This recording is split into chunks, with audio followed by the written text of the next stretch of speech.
trade and business cooperations, incentives and lessons learned. And yeah, we're looking forward to these coming hours with you. And I would like to hand over now to my dear new colleague in Johannesburg. Alexa, the floor is yours. Hi, just a brief introduction. I'm Alexa Gerard and I'm the new regional coordinator here at the SA Southern African German Chamber of Commerce and Industry. As Christina said, we are very happy to welcome you all here. I did have the contact details on here. There we go. Sorry, there you go. So if you have any questions to any one of us afterwards relating to our activities in the Southern African region, Namibia specifically, please feel free to contact us. And that's it. And then we can start. Oh, a couple of just tips for the webinar today. I am recording it, so I hope nobody's got a problem with that. If you do, let me know. And then also your microphones and your cameras have all been enabled. So please don't just start shouting questions through the room, the virtual room. If you have any questions, just raise your hand or put them in the chat and I'll keep an eye on them. And that's it from my side. Thank you, Christina. Thank you, and I would recommend maybe to be able to follow easier that only the person speaking or later at the panel all speakers turn on their cameras. So like if all that are not speaking at the moment, including me, once I hand over now to Herbert Beck, turn off the camera, it might be also better connection-wise for some of us. So as mentioned previously, I'm very glad to have the German ambassador today with us. Mr. Beck, I already saw you in the line. Please tune in and feel free to turn on the camera for your welcome remarks now. Thanks a lot. Yes, a very warm welcome to all you participants in Namibia, Germany, and the respective regions, and thank you for joining us online today. I think, as you already have heard also, the German weeks are coming to a close, or they should have come to a close. If not, COVID would have kicked in a couple of weeks ago, and now we have to postpone some of our programs. But the highlight, of course, would have been the workshop on a strong and growing economic partnership in Namibia and Germany. And I'm very glad also that we could arrange something together, co-hosted by the GIZ Business Scouts for Development program, which is represented by Christina Pfandl, and the Southern African German Chamber of Commerce and Industry, represented by Alexa Gerard. And as we all have heard also, she's the new kid in town. A very warm, special welcome to you, and I think we're very happy also to have you here in this setup. The German weeks indeed are, so to speak, a little bit off the track because of COVID, and living in Namibia or in South Africa, I think for that it doesn't really is a very big difference. Also, you can see how devastating the situation is at the moment, and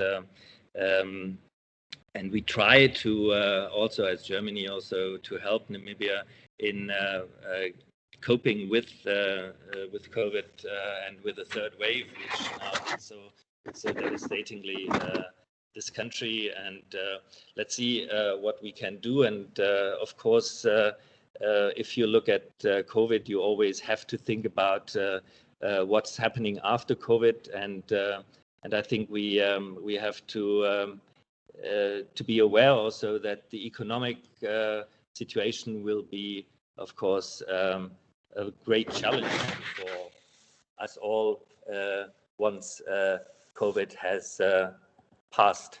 And in that sense also, I think the seminar is even more timely also to see what we can do, what the private sector is able also to bring to the table in order to cope with the consequences of that pandemic. The purpose of today's event is to showcase the bilateral economic relations between Germany and Namibia in practical terms. And our two countries have a long-standing and strong relationship. In economic terms, the bilateral trade has developed at a steady pace over the years, and obviously it has been influenced by the pandemic as many other countries. Overall trade volume is about 260 million euros in 2020, and that is an increase in comparison to 2019, which had 189 million euros, and 2018, 200 million euros. Certainly there is more space for development, and I think that is one of the areas also we have to discuss today also, where might lie those areas where we can increase trade, the bilateral trade. Germany, as an export champion, is importing more from Namibia, which is, of course, welcome from the Namibian side, and I think Germany can live with that for the time being. Major trading goods are metals, food products, and resources towards Germany, and machinery, food products, and electronics into the Namibian market. Favorable trade relations are also enabled by the European Partnership Agreement, a double taxation agreement, as well as an Investment Protection Act. German companies have been active in Namibia, not only related to trade, but also with subsidiaries and by forming partnerships. In addition, Namibian companies are increasingly looking at the German market. GIZ and the Chamber are supporting bilaterally to help enter the markets, be aware of the doing business conditions, and forge needed partnerships. Examples and success stories will be showcased by practitioners today, and I wish us a successful event and a fruitful discussion. Of course, I am hopeful that the economic partnership will continue to further prosper, and I can assure you that also the German embassy in Windhoek is ready for conversations and also for assistance if you might see a need for that. So I think with those few words also, I would like to hand back my vote and wish us all a very fruitful and interesting meeting today. Thank you very much. Yeah, thanks a lot to you, Mr. Beck. Thank you for your welcome. And as previously mentioned, as a first step, we would like to put the spotlight on two German companies that are active in Namibia into very different sectors. And we will start with Polycare Research Technology, a company from Thuringia.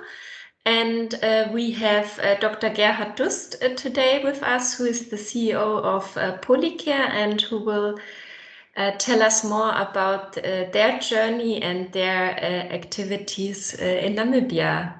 Good morning, Gerd, and thank you for your input. Good morning, Christina. Good morning, Alexa. Good morning, everybody. I'm happy to be here. Best regards from sunny Germany. Polycare is a German company based in Thuringia. We are developing new building materials and new building methods. Alexa, can you switch? One of the great challenges in the world is that we build so much that already sand is a rare resource. At the moment, you can't build with desert sand, but we can. Next one. Alex. There's a huge gap in the housing area. More than 440 million houses are missing in the world, and in Namibia alone, the backlog is 300,000 houses. Polycare has designed a new building block system that tackles these challenges. The basic idea of our company is to enable people all over the world to produce a super hard building block with local available raw materials, such as desert sand, and to build with it themselves. The building material you can see here is less expensive than normal material, but also much more durable. And as you see, it's like Lego. You can build again and again. Next one.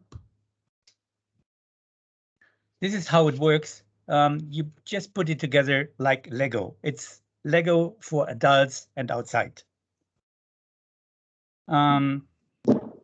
These blocks have insulation inside, and that keeps the house warm in winter and cool in summer. You can use it again and again, as I said, and we reduce CO2 emissions by more than 60%. How did we come to Namibia? Our story in Namibia began with a meeting with the ambassador of Namibia and Germany.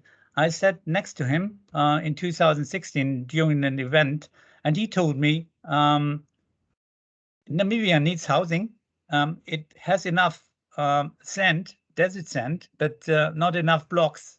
So we decided to start a project building a house during the Invest in Namibia conference in 2016.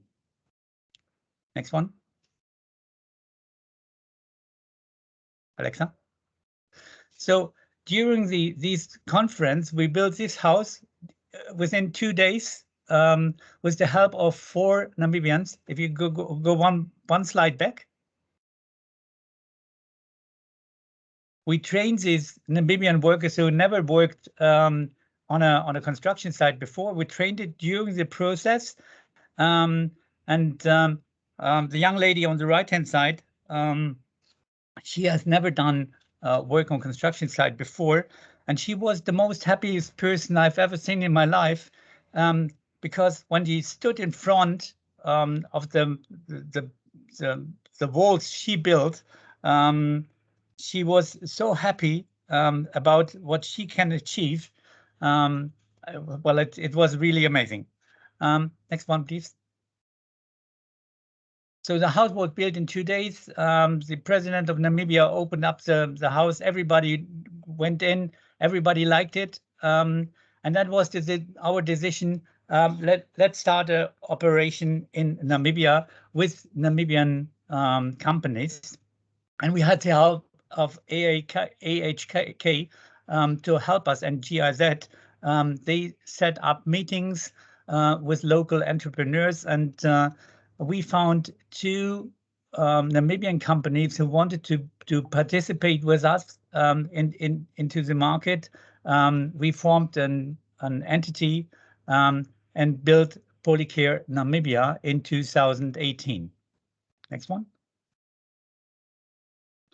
By the way, the house we built as a model, we donated that house to Namibia, and the Namibian government decided to give it to the family of Phillips, which lived in a shack.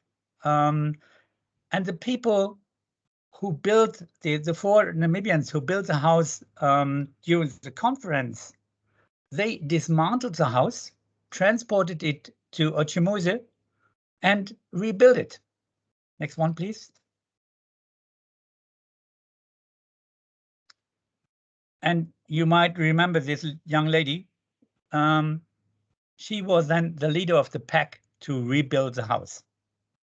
You can see how she grows with the job. The president of Namibia came, opened up the house, gave it to the family of Phillips. They moved in. Next one.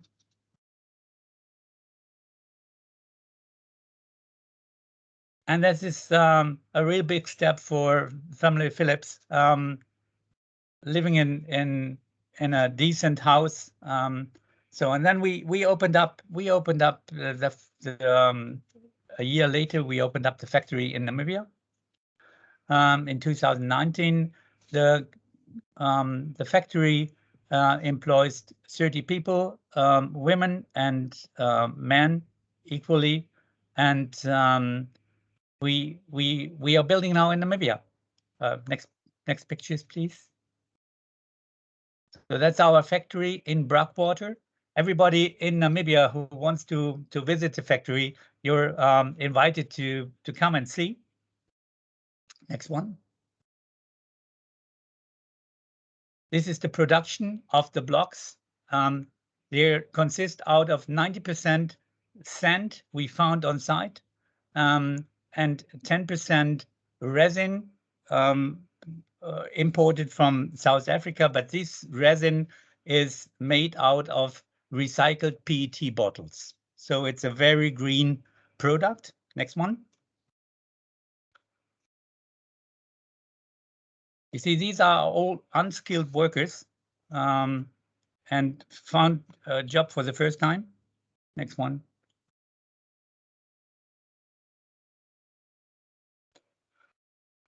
Our proud staff in Namibia.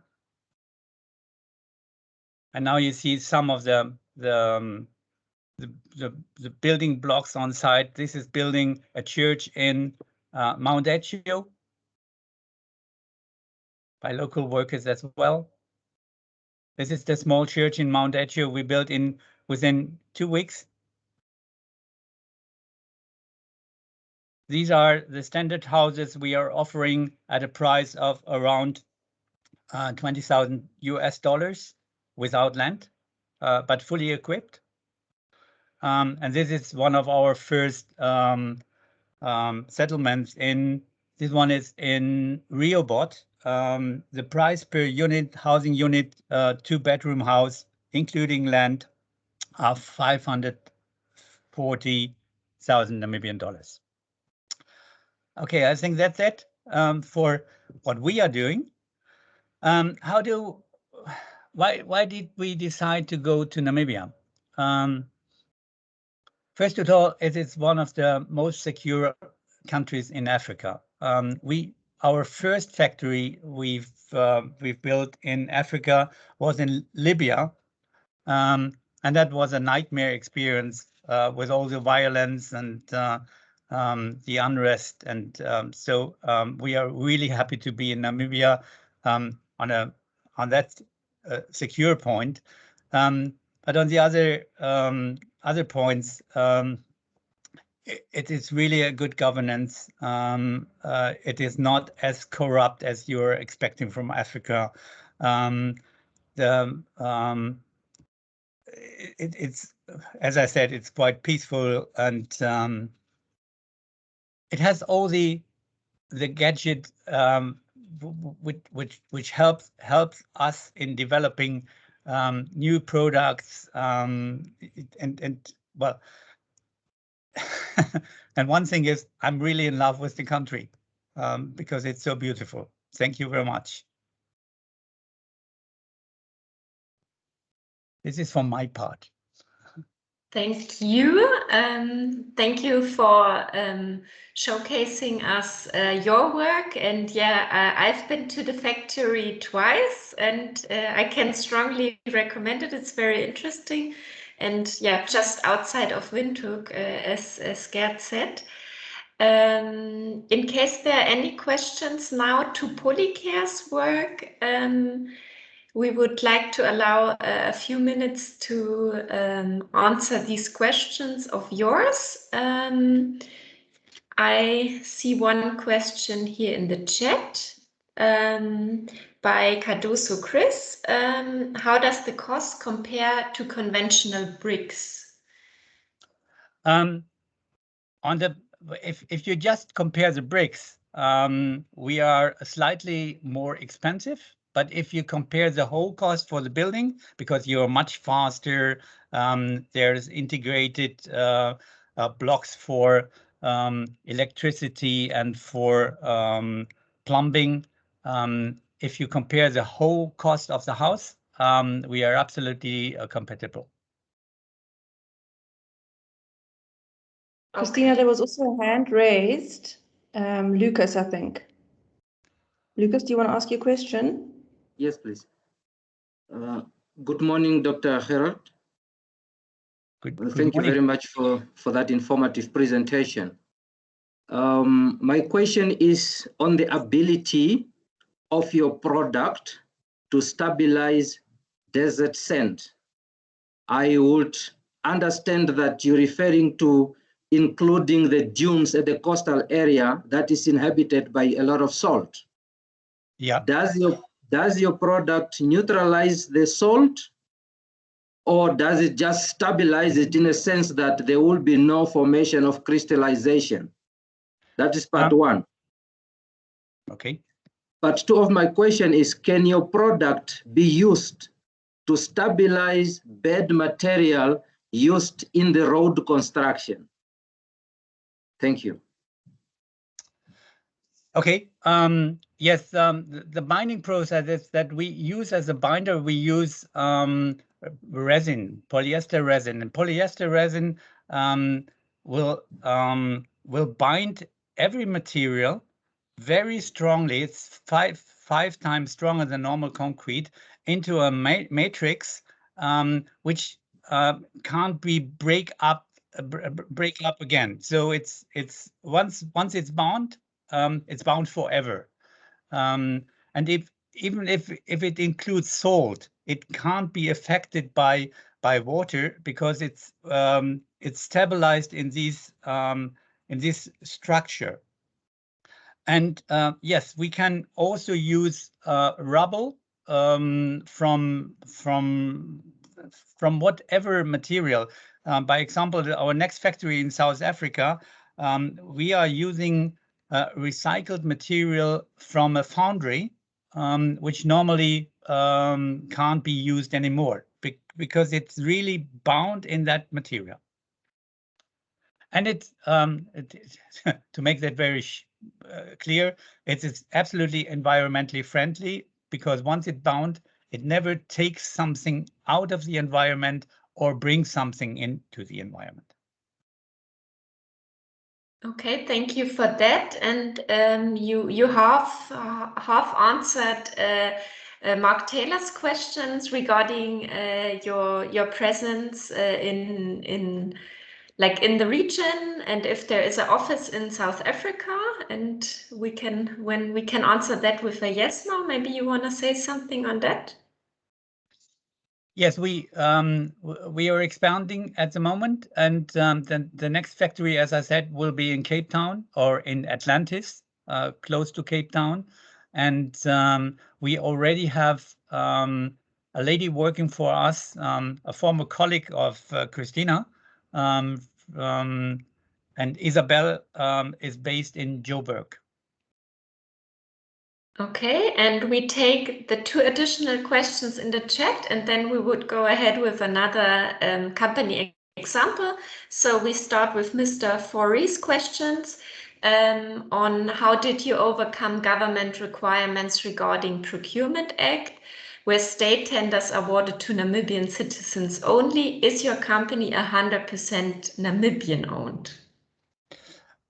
Well, that's a very interesting question because that was when we set up the company. That was one of the biggest discussion because at the very beginning we had only 2 Namibian companies interested in forming a joint venture with us, and then we had talks with the Namibian government about the Procurement Act, and the final solution was that beside the 2 Namibian companies, also 2 investment companies from Namibia, fulfilling the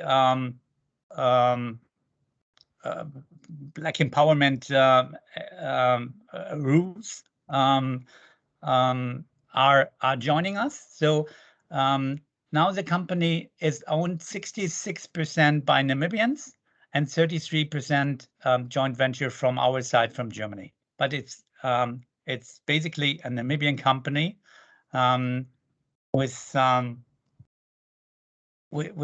Namibian shareholders. Thank you. And final question for you. Thomas von Kalkstein would be interested if it's also possible to build small community health centers with your method. Yes, absolutely. The answer is it's like Lego. You can build everything. We build churches, we build kindergartens, we build schools, we build houses and community centers. Easy. Okay, thanks a lot for answering these questions. And yeah, another comment by Gunther Ling, and who would be interested to come and see the factory. Yeah, thanks again, Gerd, for your input. And we would now like have a look at another resource, which is bush biomass, which is available in abundance and which is being made use of by DHG. And we have Kai-Uwe Schonecke here with us today, who is representing DHG in Namibia. Good morning, Kai. And yeah, the floor is yours.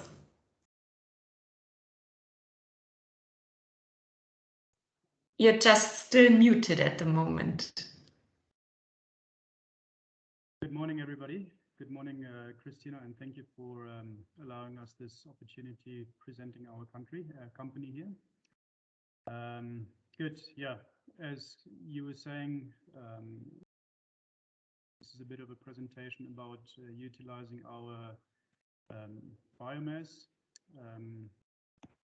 So I'm working for a company called DHG, Vertriebs- und Consulting Gesellschaft, founded in 2000. And DHG's three main products on the shelves are potting soil, firewood, and charcoal. And for the purpose of this presentation, we'll just focus on charcoal because this is where DHG has its partnerships here in companies. Next slide, please.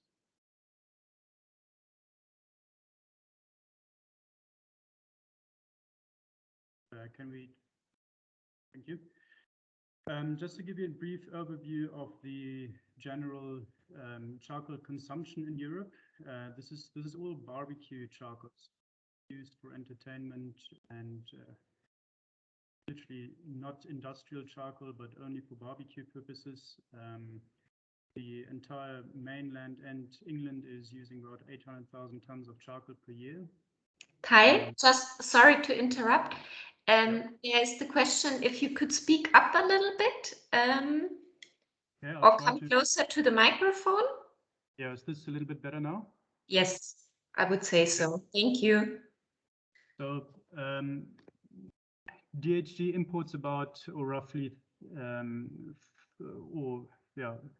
supplies into the European market roughly 10% of the European need, and of which 45,000 tons basically come from Namibia, which represents about 2,000 containers per year. And these are high cube containers and not the 6-meter containers. So these are basically 12-meter containers, of which we basically export about 6 containers per day if you look at a 360-day cycle. Our main seasons are normally between November and May, in which we increase our exports up to 12 containers per day. And next slide, please.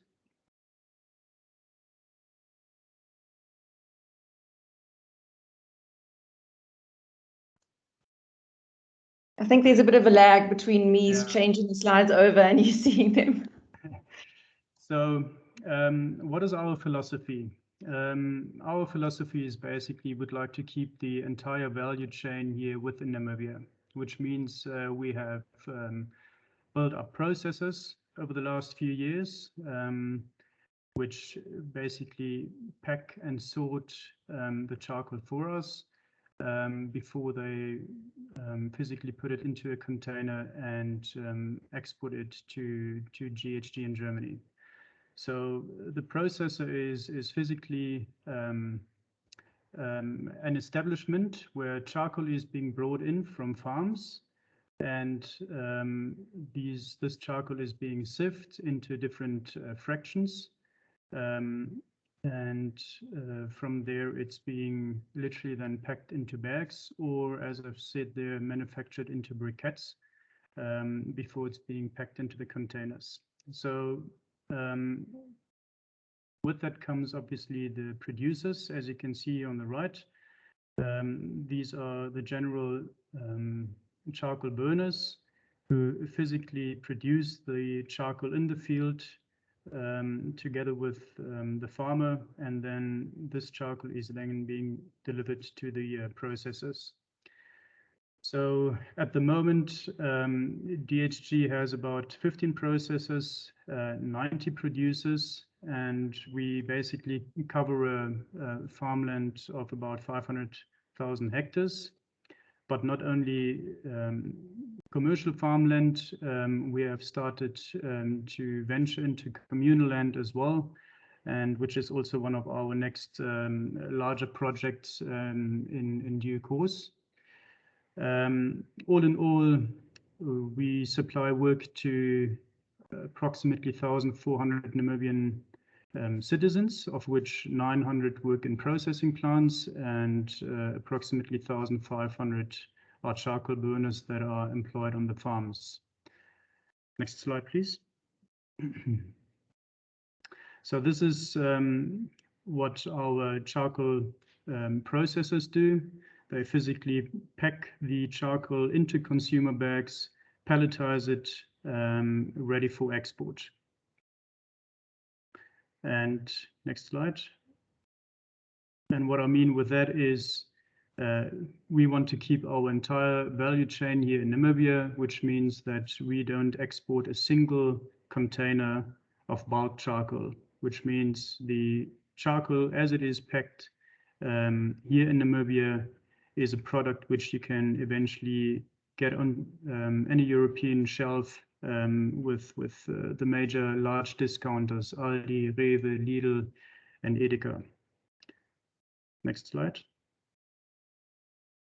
And here you see once again, this is how we pack the charcoal, and physically in Germany, they just need to take these pellets out, put it on a truck, and distribute it to all the large distribution centers of the large discounters and retailers.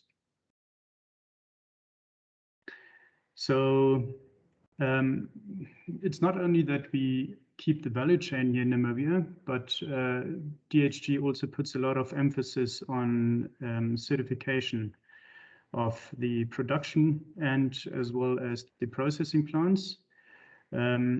Everybody probably has seen the top logo, which is FSC, which you can basically see on each carton box of a milk box or a cereal box, which makes sure that the forests are sustainably managed.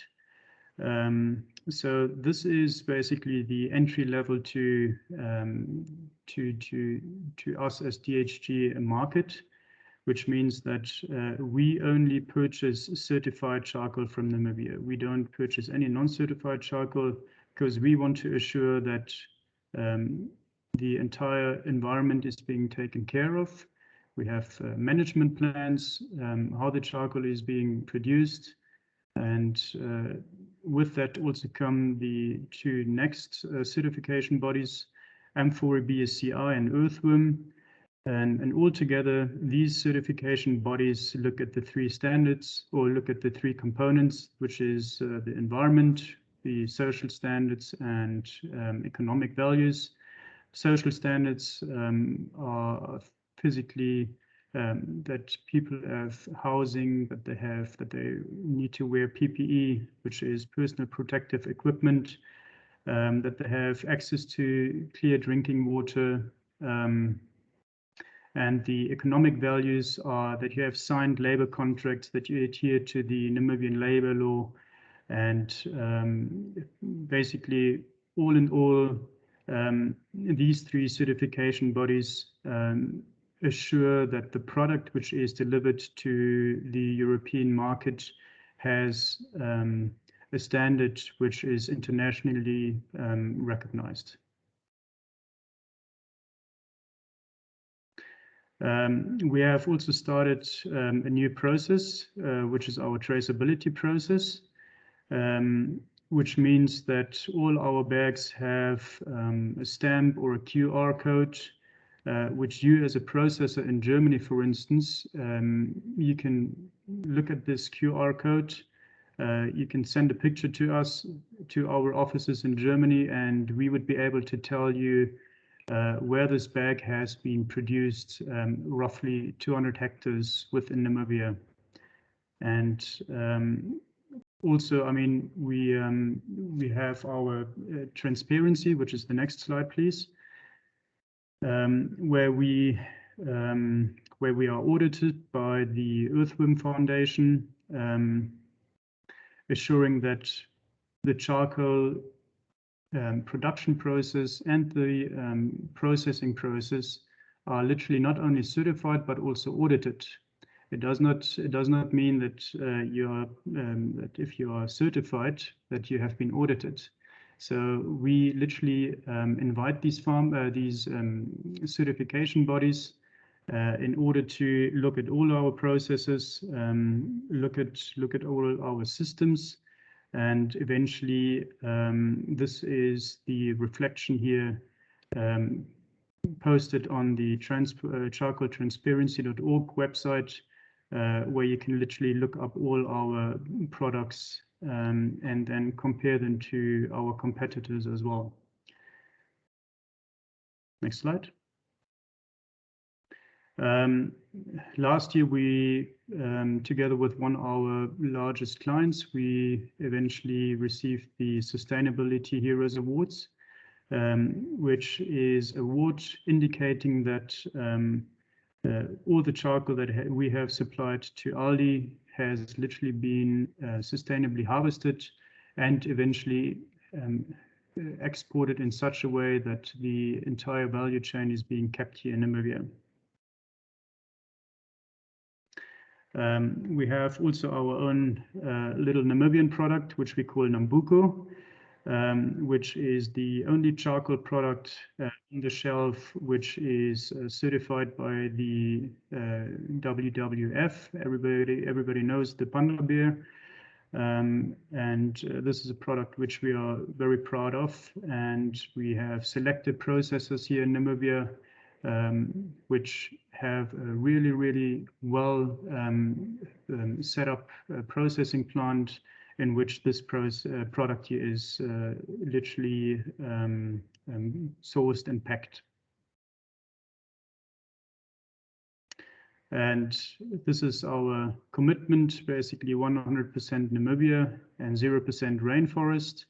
What we mean with that is if we keep the entire value chain here in Namibia and basically put it into a consumer bag and seal the bag here in Namibia, we basically prevent that this charcoal is being mixed with charcoal from other areas of the world, say for instance South America or Central Africa, especially Nigerian charcoal.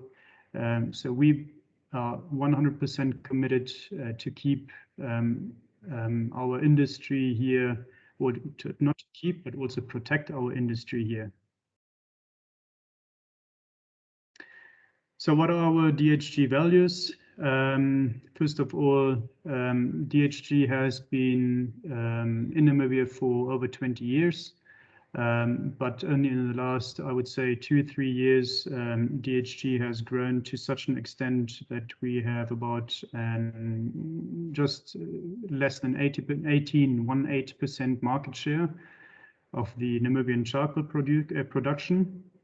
And with that, obviously, comes that long and strong relationships with processors. Which means that first of all, you need to build trust in order to have an open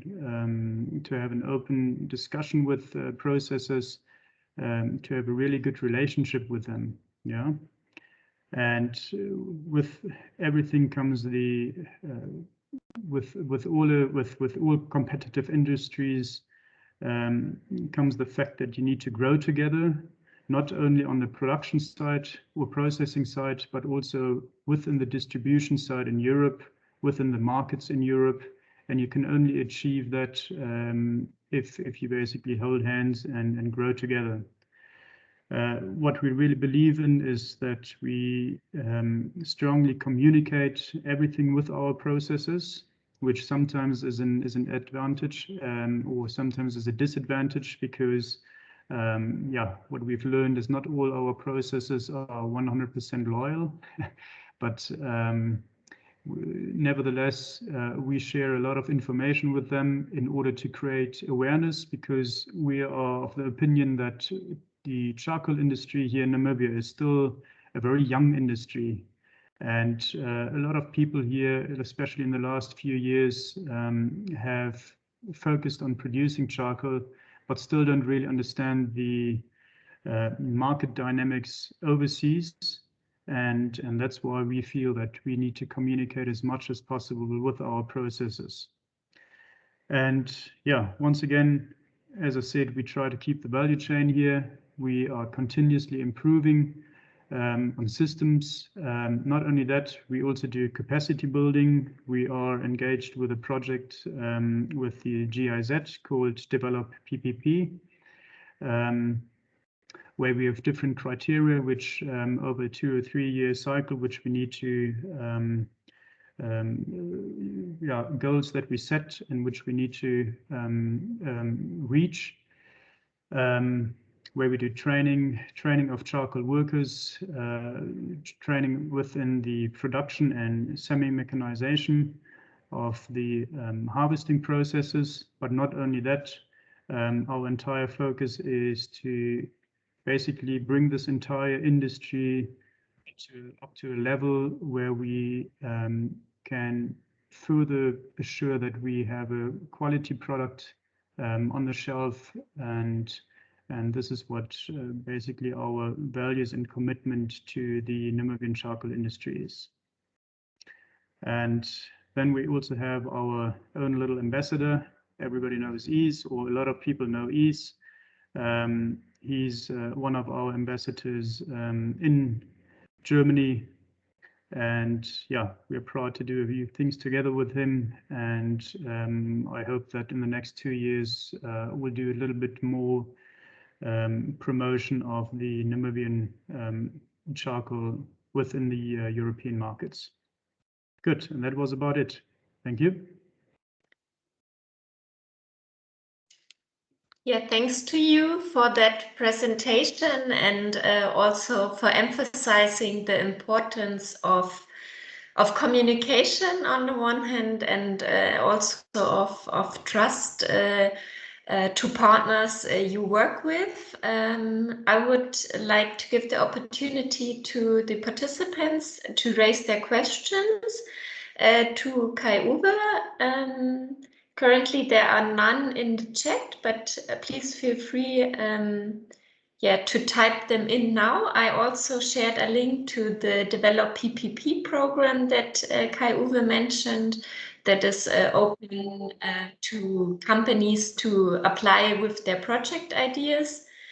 And some of the German participants to the call, I'm sure they have seen your products on the shelf. At least I did before, also with the little tag on, with the Namibia painted on the green tag. And if you haven't seen, have a look at your local supermarket if you can find the 100% Namibian charcoal there.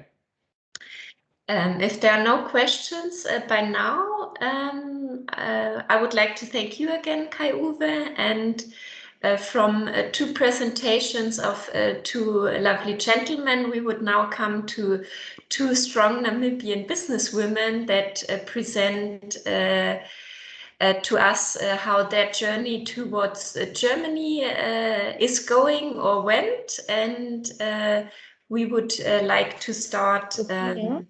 Yeah. Sorry to interrupt. There is a question now after all. Yeah. Okay, it just came up. Yeah. Let's go then with Ronald's question. What percentage of the total revenue is on average paid to the primary harvesters? Can we say that? Yeah, it's a very interesting question. About 70% of the charcoal price that you pay in a retail store in Germany, for instance, is logistics.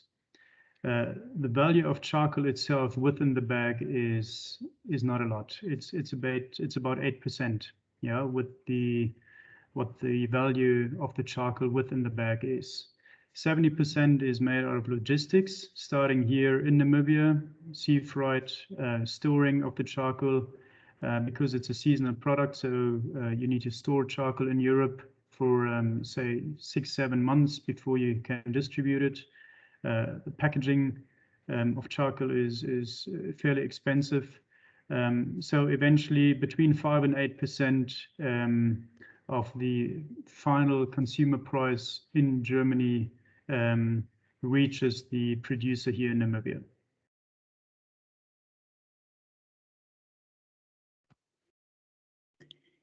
Okay, I think the question is okay. We have another question by Craig. Where is the packaging, the brown bag? Where are these sourced, the bags? And does Namibia produce this type of packaging? Also, interesting question. No, unfortunately, nobody here in Namibia produces these paper bags. We have about 4 years ago, we have gone into a memorandum of agreement. A local bag producer in order to establish and set up a bagging facility or a bag production facility. This unfortunately hasn't materialized yet. 2 years ago, we still sourced about 80% of our bags from Europe.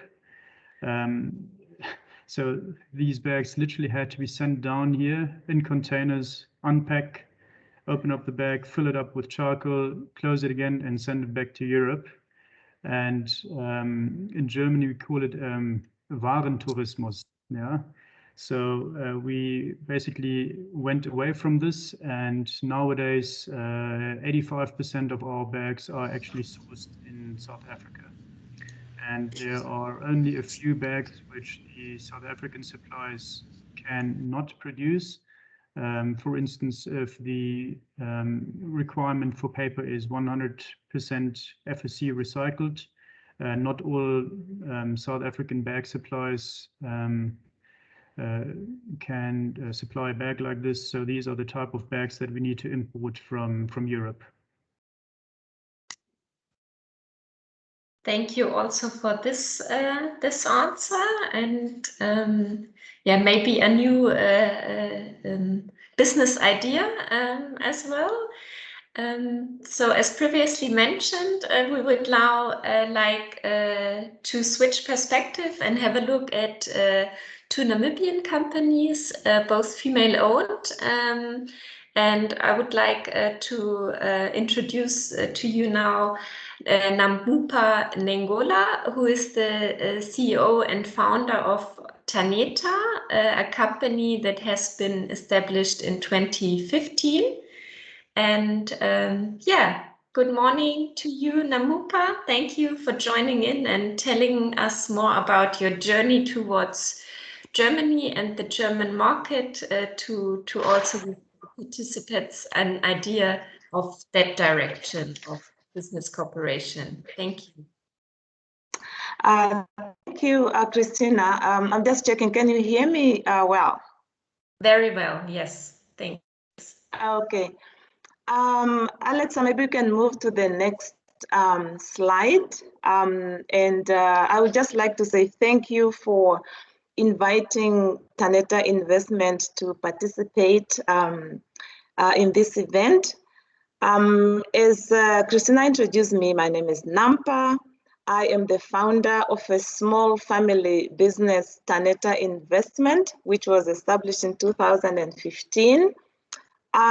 We cold press marula kernels to produce marula cosmetic oil. But really, as a founder, I was born and raised from the village in the northern part of Namibia, where marula trees are indigenous. And like as a small child, I play under the marula tree. My great-grandmother makes the best marula oil. My grandmother makes the best marula oil, and also my mother. So really what we see, our brand is an extension of an ancient story of the marula trees and its products, which has been passed and told by our ancestors, and is passed to us for generations and generations. So we feel as Taneta, our job is then to tell the story to the world, which our ancestors and our grandparents cannot do. So we partner with rural women to collect the marula fruits. And this allows us to have community participation and keep the traditional knowledge. So our marula oil, we retail it, but we also sell it in bulk. And in terms of retail, we package it as a marula body oil, marula hair oil, marula massage oil. We just introduced the baby oil and the beard oil. Currently, it's in this season, we have about 2,000 kgs of marula oil available, and we are happy to present it to the market.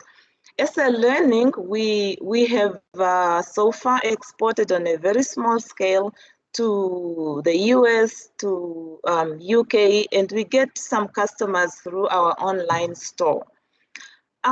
We are in some local stores, like in one spa, in 2 pharmacies. Every Saturday, we present our products to the green market. We are in one Gondwana lodge and at the duty-free shop at the International Hosea Kutako International Airport. We are certified organic by Ceres. And yes, we can move on to the next slide, Alexa. Through sponsorship from GIZ in 2019, we participated in BioFach in Nuremberg as a study tour. So there we really went to learn about what customers need and what they require in order to improve our products. So from there, we invested in good quality cold press machine and good filter systems. And since the expo, we have been, trying to find partners in Germany to take our products there. But there have been numerous challenges, of course, ranging from us not being experienced exporters, issues of language, we don't speak German, lack of financial resources because it requires a lot of investment. And also we feel the support to do that, both from our government and some development partners is very little. However, this year, we say the universe brought us together with Dr. Karen Bender-Gonza, who is a trained dentist with about 29 years of experience. And 26 out of those years, she has been practicing holistic dentistry. She's an author. She has also already in Germany developed some dental products. So we're partnering with her to develop dental products using marula oil as the main ingredients. Currently, we are at the pilot phase. And we are hoping that in the next 3 months, our products will be in the shelves, both in Namibia and hopefully in Germany. We're very grateful because meeting Karen, our values align, our energy, we have the same interest, and we are, looking forward to growing our partnership and collaboration. As you can see, we have not been very, we haven't exported most of our products to Germany. We are still, as a small company, learning, and we are still interested in finding partners to bring our marula oil into the German market. Next slide, please. So really from our side, that is it. And those are my contact details. We are looking forward to finding more partners and working together to bring marula oil into Germany. Thank you, Christina. Well, thanks a lot to you for sharing the story of the marula tree and what comes out of it through your wonderful oils, and also about the partnerships you have been establishing and are still looking to establish towards Germany. Yeah, here are also the contact details, and I would like to open the floor for questions. And I see one by Craig already here. Can the marula waste or marula cake be used as animal feed? Yes, because, I'll start with saying last year we have really increased our capacity. As you can see, that we have about 2 tons of marula oil available. So what did we do with the marula cake? Yeah, we sell it to the farmers to use as animal feed. Most of it went to a farm called Krumuk. Most of you are aware of it, and they're feeding it to their calf because of the nutrients in the cake. Yes, it can be used as a marula. It can be used as a feed for animals. And we have farmers who are requesting they feed it to the chicken, so it's a great feed for animals. And very natural, right? So. Yeah. And a question by Lucas. Which testing company or research centers did you use to test your product for classification? Do you remember? You mean for like a analysis? Yeah, well, you mentioned that it's organic certified with Ceres. Yes, we're certified by Ceres, yes. But more, I think more in terms of I don't know, quality. He said yes now, but Lucas, maybe you want to open the mic and clarify your question. Yes, thank you very much, Namupa, for the very informative presentation. I, for one, have used your product before. Thank you very much for that. My question is, yes, the product is certified, but you must have tested it before certification. Now, Ceres is the certifying body, but in your development of the product, which research center or company did you use to assist you into analyzing and actually classifying your product to be fit and be categorized as an organic product? Thank you. Okay, thank you. In Namibia, we use analytical lab to test the cleanliness, making sure it doesn't have mold and yeast. But what we also needed was to get the fatty acid profile, because we don't have that capacity in Namibia. Analytical lab outsource it to another lab in South Africa, which I remember the name now. So we use a combination of our analytical lab in Namibia with another labs in South Africa to get all the analysis done. I hope I answer your question. Yeah. Yes, you did. Thank you. Thank you. And are there any additional questions? We would still have another minute for those. Sorry, just one more. Yeah, Lucas, please go ahead. Yes. That is very interesting.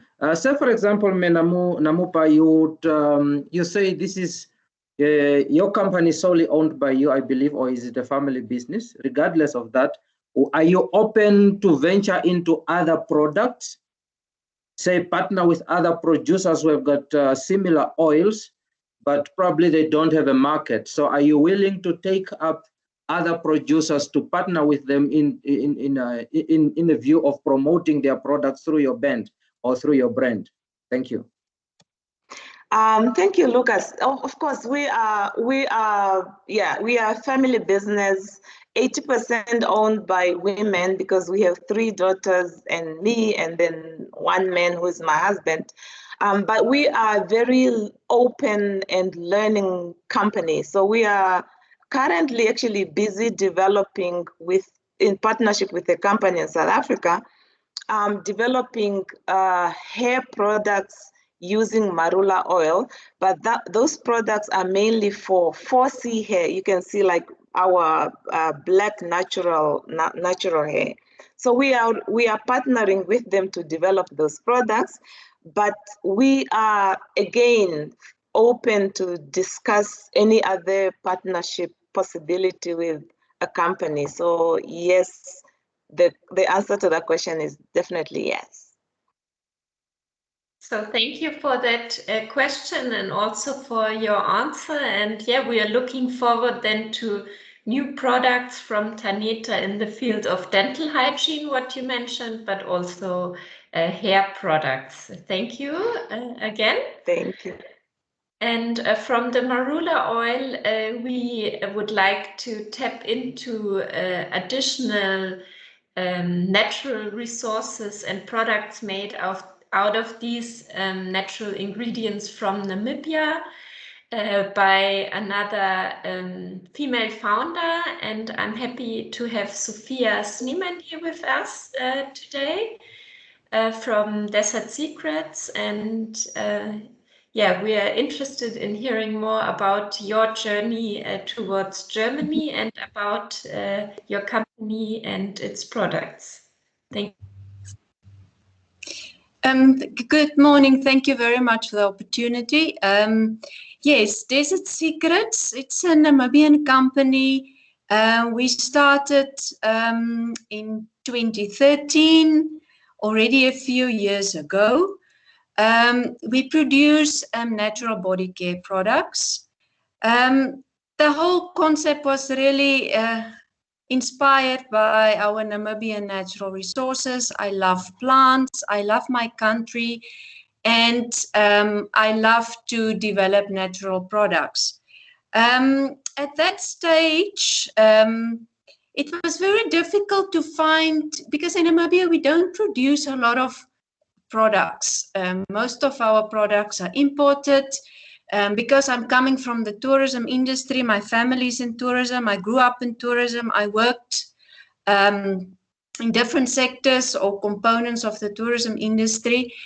For me, the focus was to present something uniquely Namibian to tourists. So that was originally our main target market. And that is also why Germany was sort of an obvious market for us, because German tourists are making up, I think, the biggest part of our international tourists. Desert Secrets for us, our 3 main principles that we live by or operate by is really to create, as I mentioned, natural products, but also to buy our ingredients locally. Our focus is on indigenous botanicals. We also use marula oil like Taneta. Zyminia oil, Kalahari seed melon. We have 2 essential oils, Mopani and Namibian myrrh. I will show you slides a bit later on the different oils. And then for us, we are very passionate about made in Namibia. So we try to keep the entire value chain in Namibia. Although packaging is an issue, as one of the former speakers. Unfortunately, but we source a lot of local ingredients. We produce it ourselves. Our small production facility is here in Windhoek. We package it, and we are very proud to keep the whole production chain with inside Namibia. And then the other principle is fair trade. Our Namibian ingredients, we buy it directly from community projects. We try to cut out the middleman so that those projects benefit as much as possible. And we purchase it from projects where they harvest sustainably. For us, it's a very important concept. Thank you. Next slide. This is just a few pictures. It's just to show our journey as well. We started in the kitchen, and then my husband threw me out there. And then I moved to the garage with my experiments. Then I resigned my full-time job, and we set up a small production facility at the end of 2014. And we are slowly growing gradually as I managed to obtain some funds because I started the business with own capital. Yes, it was quite a journey. Here is just to mention to you show to you some of the products that we are producing. It's a different range of products from body oils to solid perfumes. What the focus on our products, you can see, like in the case of the body oil, each of the products has a local Namibian ingredient that we are focusing on. And we are trying to also like Tanetta, is also to apply the traditional use of that oil in the product. Like you can see, like the solid perfumes, it's a solid perfume. It's based, we use a lot of Namibian myrrh essential oil in a solid perfume. And why it's solid is basically like the Himba ladies, in their tradition, they used the resin of the Namibian myrrh. They put it in their horn perfume pot. They add a coal to it to melt it, and then add butterfat, and then they it sort of in a solid consistency as perfume. Trying to uses in each of our products. You can see in the solid perfume, the focus is the Namibian myrrh. Our body oil here, we focus more on the Kalahari seed melon, or like we locally call the Tsama melon. Can you go to the next slide, Alexa, please? Here's some of the other products, like a body scrub. Here we use Namibian sea salt in it in a combination with marula, and then also Namibian myrrh. Obviously, we use also other ingredients with it that we purchase mainly through wholesalers in South Africa. We use, like in the scrub, also shea butter, and that is the other product is our solid hand cream. We love to make solid products. Yes, our 2 Namibian ingredients are mainly Kalahari seed melon oil and then also marula. This is just an example of some of the products that we are producing, and just to show to you the focus of the Namibian indigenous ingredients. Then lately we also established a new range, it's Desert Blossoms. It's more a home fragrance range. That was inspired last year. I'm coming from the southwestern corner of the country near Aarhus. That area received lovely winter rain, and it has beautiful wildflower display, the best in the last 10 years. So I was so inspired by the beautiful desert flowers, and I wanted to capture that moment and the lovely smells, and that was how Desert Blossoms was born. So we have reed diffusers, wax tablets, room mists. It's more in the home fragrance range. Okay, thank you. Next slide. Here's just to show the Namibian ingredients that we are focusing on and using in our products. Namibian myrrh, it's an essential oil. It's produced by Opuvu processing facility up in Opuvu. The Namibian myrrh is essential oil, and we use it mainly for fragrance and make our products smell nice. Then we have marula oil.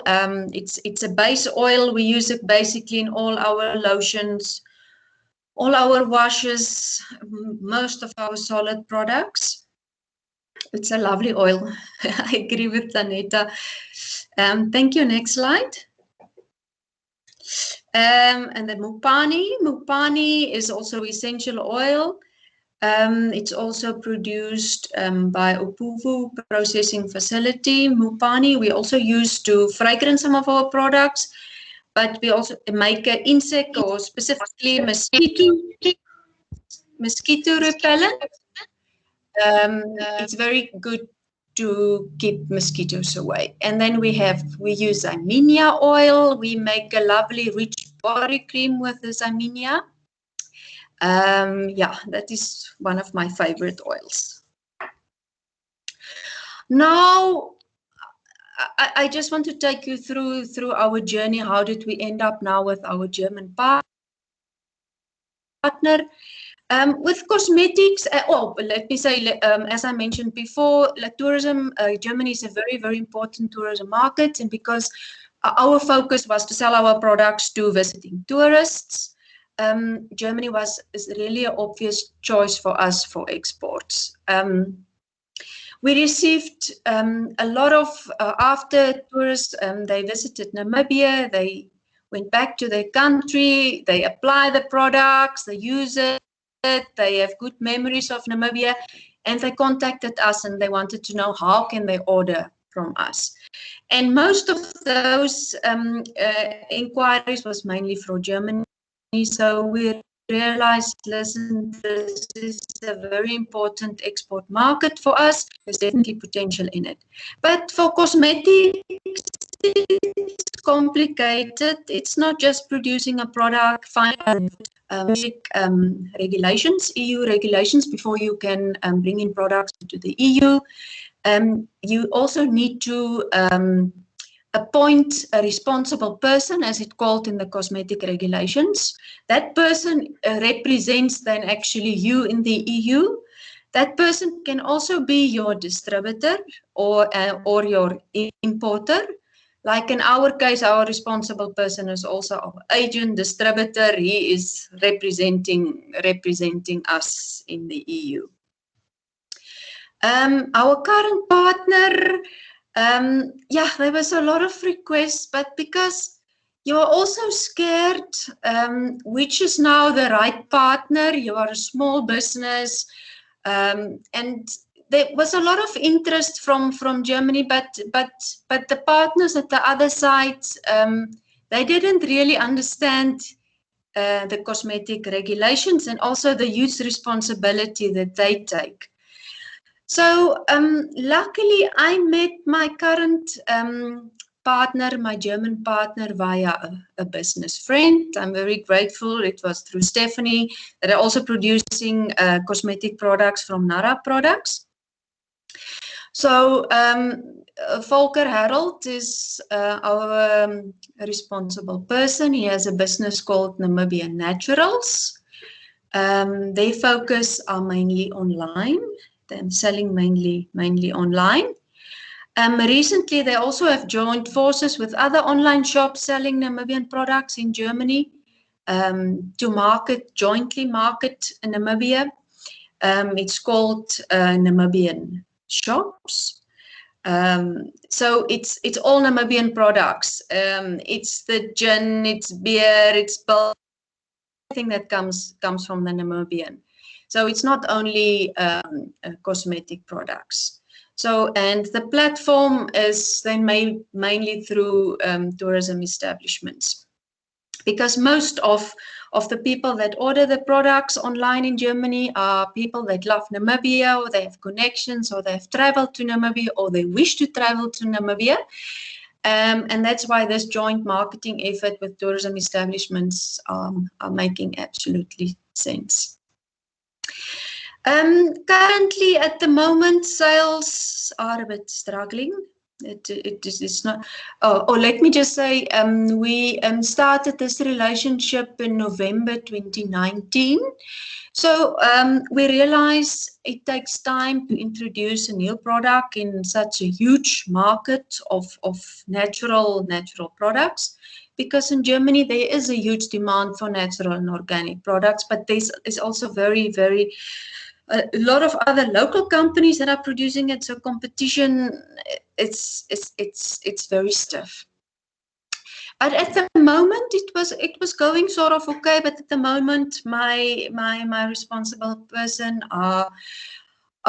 we have regular discussions. He said now with the outbreak of COVID, travel restrictions, not so many new people are traveling to Namibia that can be introduced firsthand to the product. So that it's placing some how can I say, a limit on the growth of the brand. And what he also informed me is like the genocide negotiations, in some parts, it had a negative effect on the general public. So he is looking at new ways how to stimulate sales. Because there is still a growing demand for natural and organic products in the German market.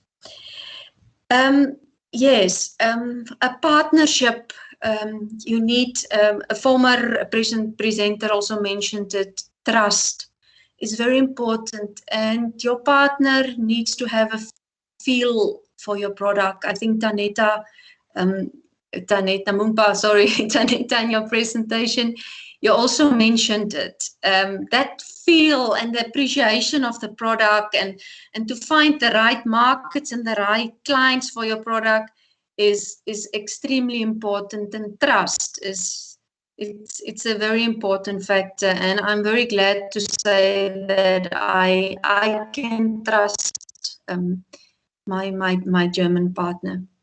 Next slide.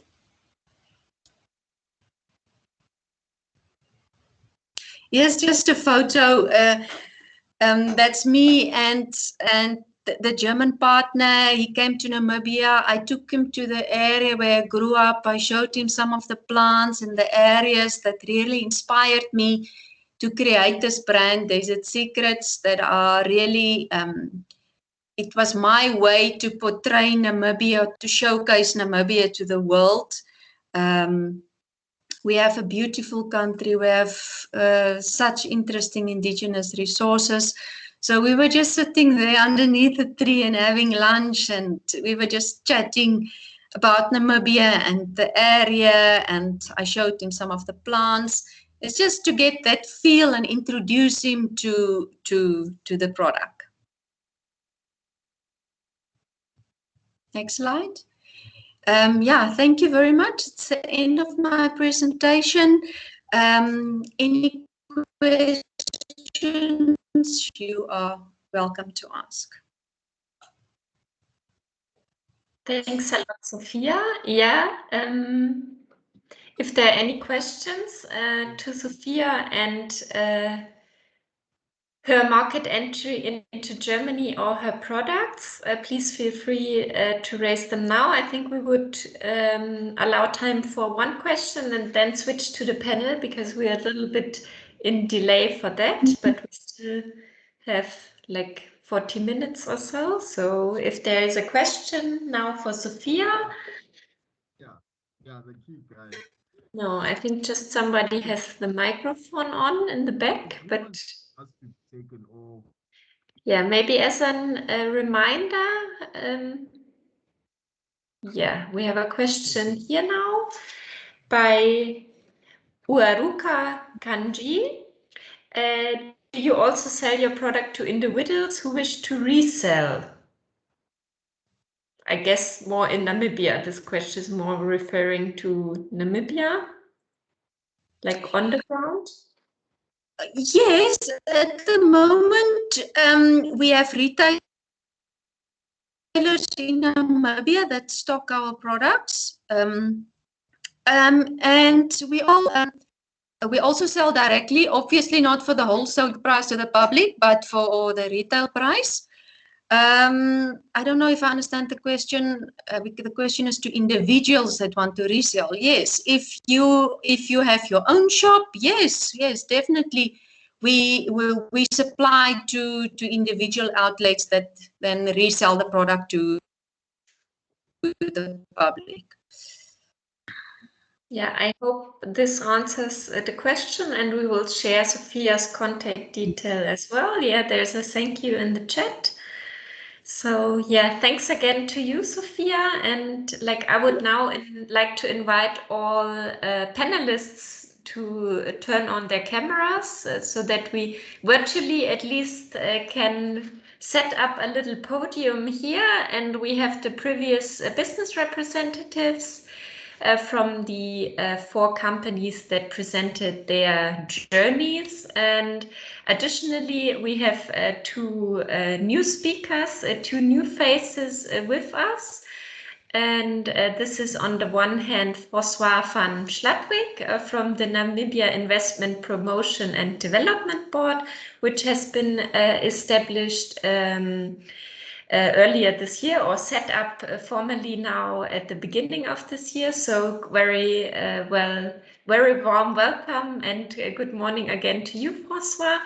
And also our colleague Bastian Litzbar from the SA German Chamber of Commerce, the AHK Southern Africa, and he's also quite new to the region as the Deputy CEO of the Chamber, and he's based in Johannesburg. So good morning to you as well. Good morning, everyone. Thank you for the invitation. Thank you. Yeah, maybe after we have heard a lot of company examples now, we would like to maybe start with you, François, as a new member to the crowd, so to say, and maybe you can share additional information with us on your work at the Investment Promotion and Development Board, and what support structures are available in Namibia also for companies that want to come to Namibia, for example, German companies that are interested in business activities in Namibia. Thank you, Christina, and thank you for the opportunity to speak to everyone. Yes, so the NIPDB, as you pointed out, was founded at the beginning of this year. The board basically is a public entity situated in the office of the president, and so we effectively report directly into the presidency. I think from a practical point of view, of course, we have close relationships with actually quite a few German companies in Namibia already, and many of them are like you've pointed out early, doing brisk business. But at the same time, there's always room for more. So the board's basically main function or our mandate effectively is to facilitate and accommodate foreign investors into the country. So we have a number of processes set up to facilitate these interested companies, to effectively navigate, sometimes the complex public service structures and procedures that's required in order for a company to start up. Now, maybe it's just worth mentioning at the same time that we've since we started, most of our colleagues started on the 1st of April, and really since the 1st of April, we are focusing on really two key objectives. One is to improve our ease of business, and the second being to improve Namibia's competitiveness, not only globally, but in particular in the Southern African and African dimension. So from the point of view thereof, of course, it will mean that we're working very closely with our counterparts in other ministries and agencies to exactly improve those and the speed in particular of rendering those public services for to accommodate investment, inward investment into Namibia. So in short. Yeah, thank you for that. I also felt free to share the link to your new website here with the participants. Thank you. Also will provide additional information. But I think it's a good message also, like with the new setup and like a lot of new men and women power at your board, which I have seen. So thank you for your answer to that question.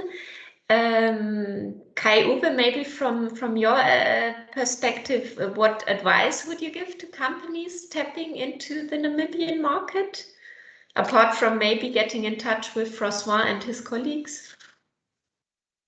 Yeah, I mean, eventually, as I said in my presentation, everything starts with finding a partner here in Namibia that is willing to walk the journey together with you. Yeah, it's as I said, it's building trust. It's really building a relationship and literally, as I said, communicating well in order to understand each other's needs. So I mean, it's not all about the monetary benefits of the business. Yeah, it's literally looking at the bigger picture. What we've realized is that a lot of companies want to join a group, yeah, but only for the short term and because they haven't done the thorough planning. So what we normally do is we literally sit down with new potential processors, for instance, and discuss everything with them before they commit financially. Because once you've committed financially, it's sometimes too late. So that's why we say it's very important to keep the channel of communication open in order to assure that everybody knows what is important in order to make it a successful and lasting business. Okay, thank you for that, Gert. I don't know if you, from your point of view, wanna add some advice or also second on what Kai-Uwe said. Or? Yeah, I can only strengthen what he said, and it's really important to have a partner in the country. I mean, as a German company, setting up a subsidiary in Namibia with just hiring people and try to start it, that I think that's really difficult, because there are still nearly 9,000 kilometers between us. And you can't just even with all these video calls and you can't understand the situation on the side. That must be done by Namibians. They know their country. They know you need to have partners, and to find the right partners. I think that's the most important task for starting a business in Namibia and, well, frankly, everywhere in the world. Yeah, you mentioned it, finding the right partner. Sometimes it might take longer than other times, or for some companies it might take longer. But as you both have emphasized, sometimes it's worth waiting a while, but then having found the right partner. So yeah, Sophia. That's right, and that's where we are so thankful for having the AHG or GIZ in the country, because you're really acting as scouts for German companies and or for even for Namibian companies. But that's so helpful. I can't emphasize this enough. Yeah, thank you very much for. Thank you for the flowers, Gerd. And yeah, we try to facilitate and support where we can, and like yeah, make connections with potential partners where possible. And yeah, Sophia, maybe from the other perspective, like, do you have advice, like when tapping into the German market? You also mentioned the importance of a reliable partner, and you showed a nice picture. Also, in terms of trust building, showing where one comes from, showing yeah, the home country to the partner. Yes, it's difficult to find the right partner. I had negotiations with somebody else, and it didn't turn out well, because that person didn't have the right feel for my products. He wanted to sell it into markets that are not really orientated towards natural and organic. And yes, trust was also an issue there. So the whole negotiations almost ended in the court. Yeah, to find the right partner with cosmetics, yeah, it's difficult, and I'm just thankful that that I've met Volker, a person like him. But I mean, where do you? It's difficult to find a platform to find the right partner. Yeah. Thank you also for sharing your lesson learned, so to say, that you made this not so good experience. And Bastian, you wanna come in here? Yes, I thought I would be polite and raise my hand. So I just want to build up on what my colleagues built earlier, of course, here at the AHK. We are based here, or I am based in Johannesburg. But we service a lot of countries in Southern Africa, and one of these is, of course, Namibia as well. And one big part of our job is connecting people and organizations, and supporting mostly SMEs in their various stages of business. So if it's right at the beginning, we can support with just with a market study to make a feasibility, to help with the decision of if business in Namibia is feasible. But then, of course, in later stages, we can also help with business partner matching. We can identify companies that would be suitable, and then connect. But of course, as my colleagues already said, you can't just build trust from one meeting, maybe digital or even in person. So it's a relationship that all involved parties have to work on. And of course, we can also, in later stages of the business development, if it's just about finding the right persons to help with some legal matters, with some tax matters, this is what we do on a daily basis. So if anybody here has any questions to this now or later, then they can, of course, feel free to reach out to me or to us.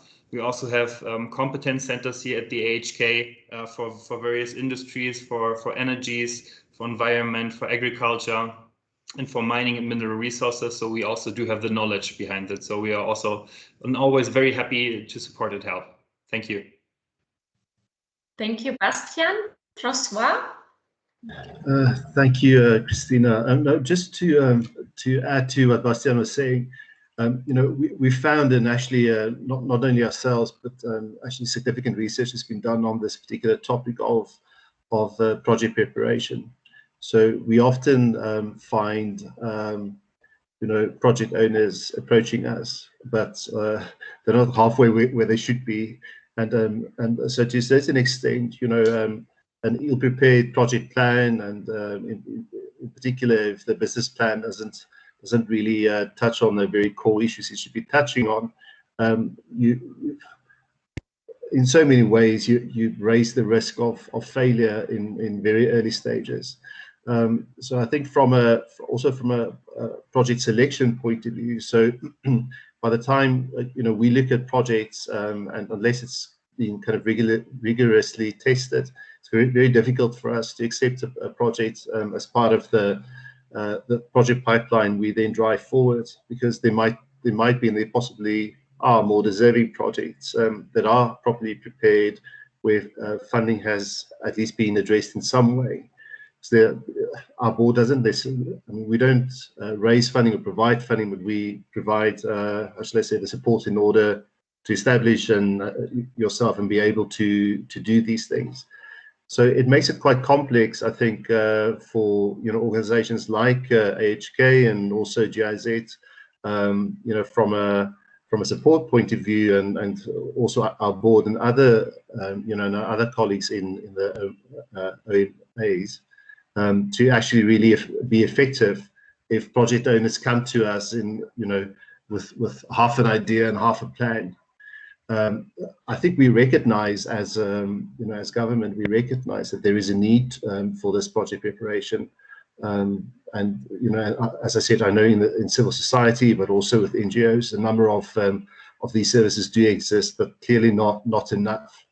And like Marcel also said, SMEs play a significant role in the Southern African context, and we take that very seriously. And we're also working towards providing more of these services. But my advice would be to any project or potential project owners to actually take your time. I know speed to market is important, yes, but actually to take time and get advice in regards to your particular product or service, and how to go about it will serve you better in the long term. I completely agree. So looking at the bigger picture, as we heard, and not the quick win here. Kai-Uwe? Christina, yeah, sorry. I think I informed you that I've got about 5 minutes left. So if there are any more certain or specific questions to myself, yeah, now would be the possibility or the opportunity. Sorry. Yeah, maybe if you wanna still share something with us. Otherwise, you're excused, obviously, as you previously mentioned. So thanks again for joining us today and sharing DHG's story. And yeah, to interested participants, they are invited to get in touch with you guys directly. And yeah, thanks again, and see you soon. Yeah, once again, thank you for allowing us as DHG the opportunity to present ourselves here on this panel and on this platform. Yeah, if there are any further questions, yeah, please feel free, send me an email, and I'll be glad to come back to you. But yeah, thank you very much. Great, thank you. Yeah, Francois, I already saw a first question in the chat towards you, and maybe you can shed light on that, the connection between the Namibia Investment Center and NIPDB.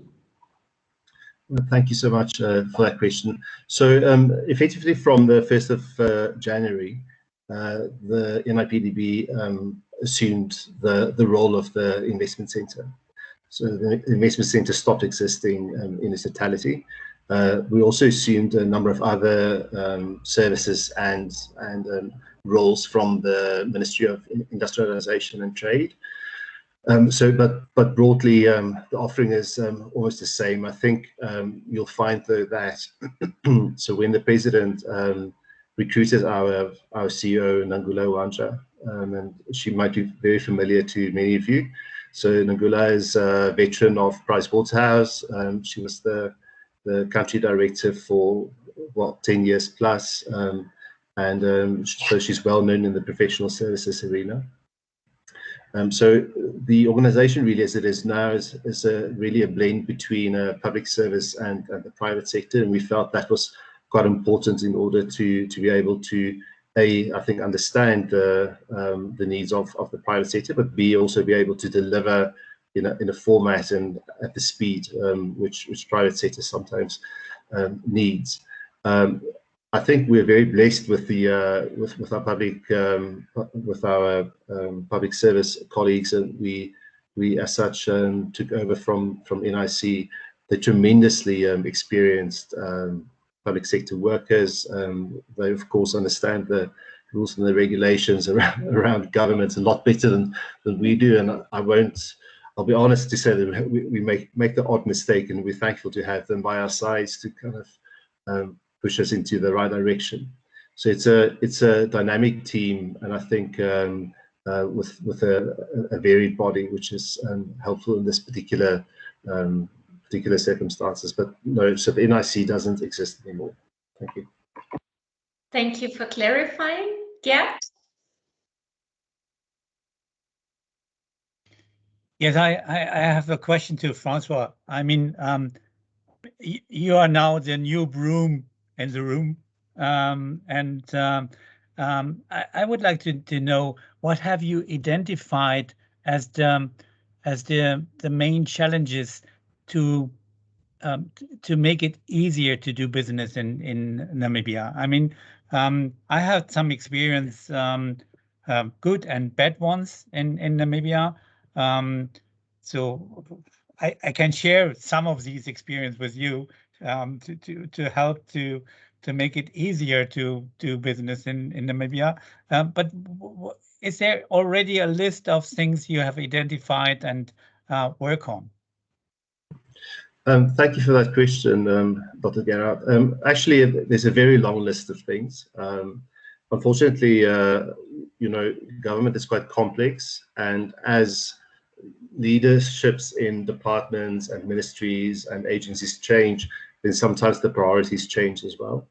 And so as we entered this particular arena, we found some kind of rather disjointed policy to start off with, and with a particular focus on issues around work permits, incentives, the special economic zones, and then the constant really uncertainty around ownership, and what government's next move around this will be. So these are one of the very, I would say, 4 of the very key issues we're driving forward in terms of policy reform in particular. And then when it comes to systems, we've worked with quite a number of ministries very closely to not only to streamline their systems, but also for us to understand actually, so why would, for example, environmental impact study take several months to complete instead of several days? And so in actual fact, it is really down to communicate to investors more clearly that your particular project might be quite a complex one. It might have far-reaching impacts on, for example, Namibia's environment, and this is why it's taking longer. And so I think it's a combination of things that we're working on at the same time. So yes, we are quite aggressively streamlining the project pipeline that we had inherited. I think we realized that a lot of projects that were sitting in that pipeline wasn't really something, it was a bit of a pipe dream more than a pipeline. And I think the second thing is, like I said, around policy. This policy is really meant to enable the investor environment. And so it's quite important for us to get that right as soon as possible. So we've been consulting, but also working very closely with the relevant ministries to streamline not only the policy process, but also to address those key areas which I mentioned earlier as soon as possible. Because at the end of the day, as we all know, it is about trust, like many people before me said, but I think it is about creating some level of certainty. So if investors more certain around what the investment conditions and trading conditions will be, then they're more likely to invest than not. So one of the topics on the agenda is around incentives, and I use the opportunity to maybe to talk about that now as well. And is that, I realize that from an investor's point of view, in particular European and US investors kind of really rely heavily on incentives as part of their there's a perception that they rely heavily on incentives as part of their investment decision. So we've just actually completed a study together with the Bank of Namibia around incentives. And in our particular context, and I think in our region, I think the reality is that there are some of our neighbors that incentivize investment really heavily. But I think Germany actually did us a favor last year or the year before when they put a lot of pressure on Namibia around the EPZ and the incentives regime that was in place at that point. Because I think we realized two things. One thing is that it really isn't working for us. And the second thing is that we need to be careful to accept investors that rely on incentives to be profitable.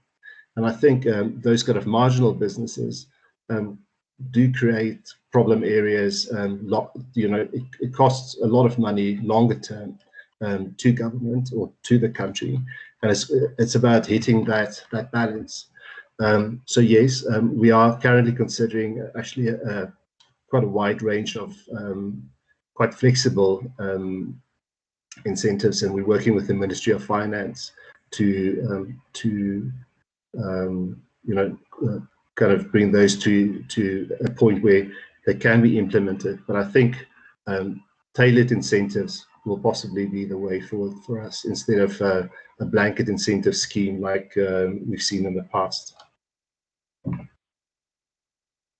Yeah, thank you for these insights and also letting us know what's in the pipeline, also by you guys working with various ministries in the country. I would like to ask another question to Namupha, who mentioned that your products are organic certified, and we also heard from Sophia that like natural products and organic products play a more and more important role. So Namupha, I was wondering what was your experience with that? Is it helpful to sell your products like in Namibia or abroad easier as they are organic certified? Thank you, Christina. I think. Oh, okay. I was muted. Okay. No, I just said that organic is a very new word to especially many people in Namibia. So yeah, so if you say my products are organic certified, there are a small group of people who value that, and they will buy the products because of that. But the majority, especially like from our experience, is that it doesn't matter because they know marula oil, they already know how it's made, so there isn't much concern. But from the international potential clients' point of view, it helps us to have confidence as a company, and since we have been certified, our oil has been certified, we were able to speak to more people who are interested. So I think from the international clients, it's very, very important. It helps us to speak to more people. Although, like I said, we are still in the process and we have not been successful, but definitely it's useful. Of course, it's very expensive, and as a small business, you really wonder, oh my word, like will I really get a return on this investment? And the small group of people who are interested in certified product, does it justify, you know, this investment? So it's yeah, we're still grappling with that idea. Yeah, but I think it's good that you as a SME nevertheless took that decision for you, and we're going along that road. So yeah, thank you for sharing your thoughts on this, and also what made you come up with that decision. Yeah, at that point, I would like to wrap up the panel. And before I hand over to Bastian again for some closing remarks to the AHK as the co-organizer, I would like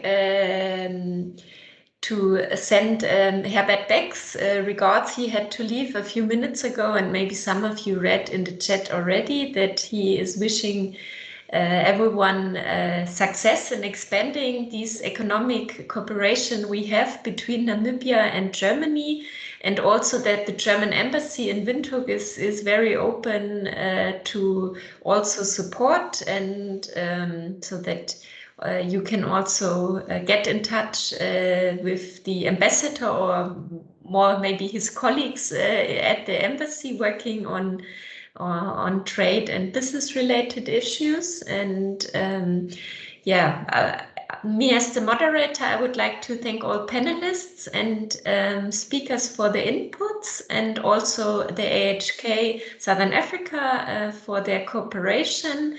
And with that being said, I would like to hand over now to Bastian, and wish you all already a good day, and thanks again to everyone, and also to Alexa. And yeah, Bastian, please feel free to wrap it up and close today's session, the final event of the German weeks, as we said. Yeah, thank you. I will do my best. So first of all, let me say thanks to Ambassador Beck for taking the time for joining us today. And also, of course, thank you to you, Christina and Alexa, for organizing this event for us.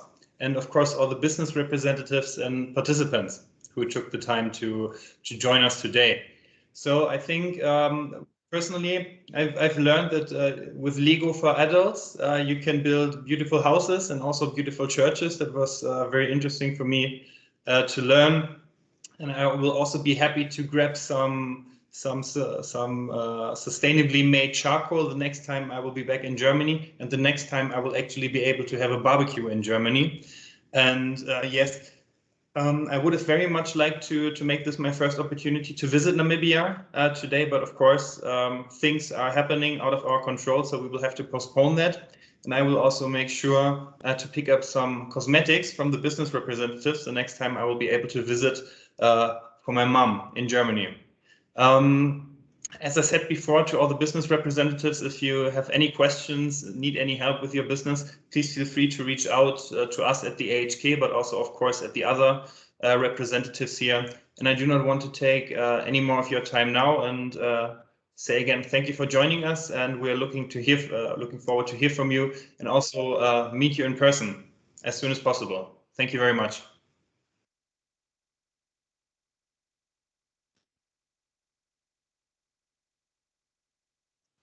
Thank you, Bastian. Thank you, everyone.